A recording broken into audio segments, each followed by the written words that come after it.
दोस्तों, ना खाऊंगा ना खाने दूंगा का जुमला फेंककर सत्ता में आए साहिब ने किस तरह से देश को करप्शन हब बना दिया, उसका खुलासा आज की स्पेशल रिपोर्ट में होगा। हमारे देश में 66% बिजनेसमैन घूस दे करके सरकारी ठेका यानी सरकारी कॉन्ट्रैक्ट लेते हैं। देश की हालात कुछ ऐसी कर दी गई हैं जिसकी हम कल्पना भी नहीं कभी कर सकते थे। देश में चारों तरफ करप्शन, भ्रष्टाचार का बोलबाला है। ये हम नहीं कह रहे हैं, बल्कि एक रिपोर्ट ने इस बात का खुलासा कर दिया है कि देश में भ्रष्टाचार किस प्रकार से फैल चुका है।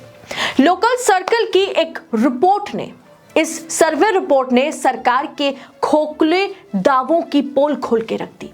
इस सर्वे में पिछले एक साल में व्यापारियों द्वारा दी गई रिश्वत का खुलासा हुआ है।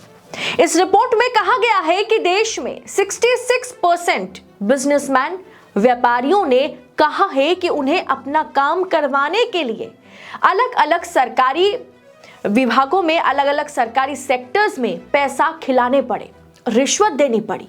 रिश्वत दे करके टेंडर लेना सरकार की अब नीति बन चुकी है। छोटे से छोटे और बड़े से बड़े व्यापारी देश में काम करने के लिए, टेंडर पाने के लिए, सरकारी कॉन्ट्रैक्ट पाने के लिए सरकारी दफ्तरों में पैसे दे रहे हैं। और हैरान करने वाली बात यह है कि 54% लोगों को रिश्वत देने के लिए मजबूर किया गया है, जबकि 46% लोगों का कहना है कि उन्होंने अपना काम जल्दी करवाने के लिए रिश्वत दी है और रिश्वत लिया गया है। सीधी बात है कि अगर आप पैसे देंगे तो आपका काम होगा, अगर आप रिश्वत नहीं देंगे तो आपको मजबूर किया जाएगा। यानी कि सरकारी अलग अलग सेक्टर में सरकारी विभागों के ऑफिसर्स जबरन वसूली करने पर उतारू हो गए। सरकारी टेंडर आपको तभी मिल सकता है जब आप ये अमाउंट जो है ना अच्छा खासा देंगे। यानी ना खाऊंगा ना खाने दूंगा का बोलबाला किस कदर है, ये आपके सामने है।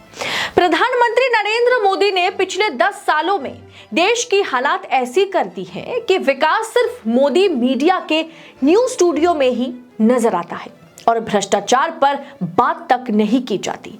दिन भर ये गोदी मीडिया न्यूज चैनल्स अपने स्टूडियो में बैठकर हिंदू मुसलमान करते हैं, मंदिर मस्जिद पर डिबेट करते हैं, लेकिन ये जो 66% हमारे देश में जितने व्यापारी हैं, उनमें 66% व्यापारियों को रिश्वत दे करके, पैसा खिला करके सरकारी टेंडर मिलता है।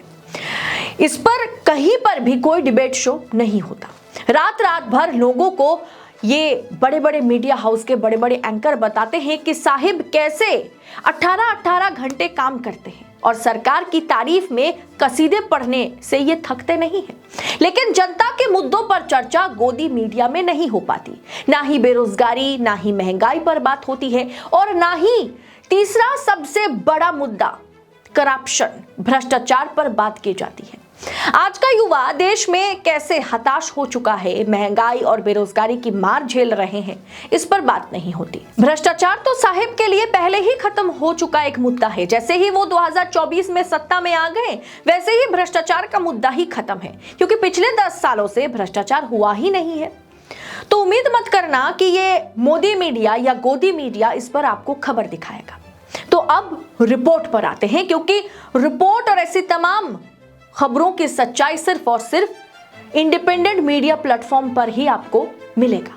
दोस्तों, इस रिपोर्ट में कहा गया है कि सबसे ज्यादा भ्रष्टाचार सरकारी विभागों में है, जहां काम करवाने के लिए 72% लोगों को रिश्वत देनी पड़ी और 51% लोगों को पब्लिक सेक्टर अंडरटेकिंग यानी PSU, पब्लिक सेक्टर अंडरटेकिंग में रिश्वत देनी पड़ी है। सबसे कम रिश्वत प्राइवेट सेक्टर में व्यापारियों को देनी पड़ी, जहां 28% लोगों को आप कह सकते हैं कि जिनको रिश्वत देने के लिए उकसाया गया हो। लेकिन सबसे ज्यादा अगर आपको सरकारी सेक्टर में काम निकलवाना है, अगर आपको सरकारी टेंडर पाना है, तो छोटे से छोटे, बड़े से बड़े जो व्यवसायी है, जो बिजनेसमैन है, उन्हें सरकारी ऑफिसर्स को रिश्वत देनी पड़ी। इसका मतलब ये होता है कि व्यापारियों को सप्लायर के रूप में मान्यता लेने, कोटेशन ऑर्डर प्राप्त करने और भुगतान के बिल पास करवाने के लिए सबसे ज्यादा रिश्वत सरकारी ऑफिसर्स को सरकारी विभागों में देनी पड़ी। सरकार चाहे जितना कहे कि भ्रष्टाचार खत्म हो चुका है, सच्चाई तो यही है कि आज देश में भ्रष्टाचार बहुत व्यापक रूप से फैल चुका है।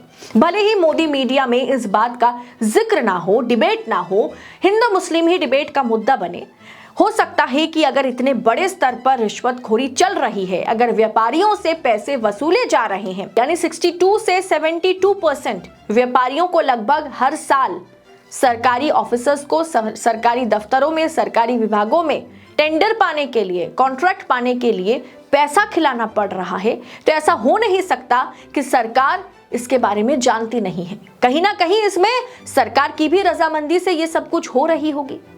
दोस्तों, इस रिपोर्ट में आगे कहा गया है कि सबसे ज्यादा भ्रष्टाचार इस समय कानून, खाद्य, दवाइयां और स्वास्थ्य विभाग में है।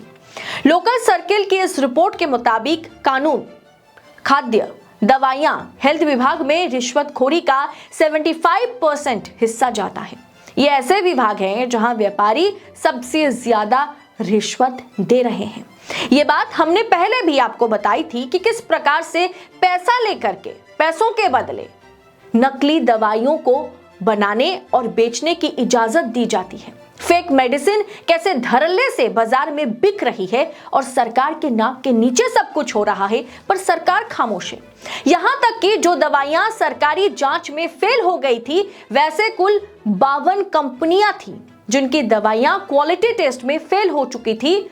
सरकार को इन कंपनियों ने करोड़ों का चुनावी चंदा दिया ताकि वो सारे के सारे fake medicine, low quality medicine बाजार में फिर से बिक सके। यानी सच आपके सामने है कि किस तरीके से जो इंपॉर्टेंट सेक्टर्स हैं, खाद्य, फूड, कानून, न्याय और सबसे बड़ा सेक्टर जो है वो है मेडिसिन, वहां पैसा खिला करके व्यापारी जो है, व्यापारियों से पैसा लेकर के सरकार चुटकी में फेक चीजें बाजार में बिकवा रही है। यह आरोप अभी तक उन पर लगता रहा, लेकिन इस रिपोर्ट ने इतना साबित कर दिया कि हमारे देश में करप्शन हर एक सेक्टर में धड़ल्ले से भ्रष्टाचार हो रहा है और उसका साथ कोई और नहीं बल्कि खुद सरकार दे रही है, क्योंकि सरकारी ऑफिसर्स जो है वो पैसा खाते हुए नजर आ रहे हैं। अब दोस्तों, इस पूरे विषय पर आपकी राय क्या है, इस स्पेशल रिपोर्ट पर आपकी राय क्या है, कमेंट कर अपनी राय हमारे साथ शेयर जरूर कीजिएगा। बाकी ऐसी तमाम खबरों को देश नीति आप तक पहुंचा सके, इसके लिए चैनल को सब्सक्राइब कीजिएगा। रिपोर्ट अच्छी लगी होगी तो कमेंट और साथ ही साथ एक लाइक जरूर कीजिएगा। बहुत बहुत शुक्रिया आपका देश नीति के मंच पर आने के लिए, ये वीडियो देखने के लिए। फिलहाल दीजिए इजाजत, बहुत बहुत शुक्रिया आप सभी का। जय हिंद, जय भारत।